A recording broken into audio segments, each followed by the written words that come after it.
सुभद्रा योजना पर एबे आसिला एही योजना। एबे प्रति मासरे महिला को मिलिबो 2100 टंका। एही खबर सुनी समस्त महिला बेस खुशी। सरकार महिला मानक पई एक नूतन योजना आरंभ करिसेंती, जहाँ प्रति मासरे 20 लाख महिला को आर्थिक सहायता प्रदान करिबो। एही योजनार लक्ष्य हेउछि महिला मानक आर्थिक भाव में सशक्त एवं आत्मनिर्भरशील करबा। राज्य सरकार सेप्टेम्बर 25 रु दीन दयाल लाडो लक्ष्मी योजना कार्यकारी करेंगे, जहाँ अधीन योग्य महिला को मासिक 2100 आर्थिक सहायता दिया। एही योजना बीजेपी आदर्शवादी दीन दयाल उपाध्यक्षों जन्म वार्षिकी अवसर में आरंभ करा।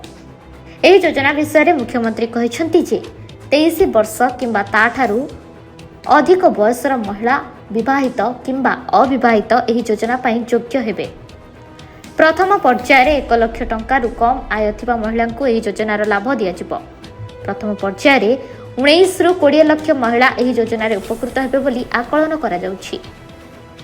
मुख्यमंत्री आहुरी मध्य कहिसेंति जे एही योजना को पर्यायक्रमे विस्तार करा जिवो, जहा द्वारा अधिक आय गोष्ठी को मध्य एथिरे शामिल करा जाय परिबो।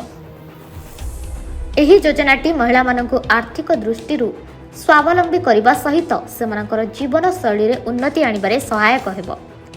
एही योजनार मूल लक्ष्य हेउछि ग्रामांचल एवं सहरांचलर आर्थिक दुर्बल श्रेणीर महिला मानकु सीधा सड़क आर्थिक सहायता प्रदान करबा।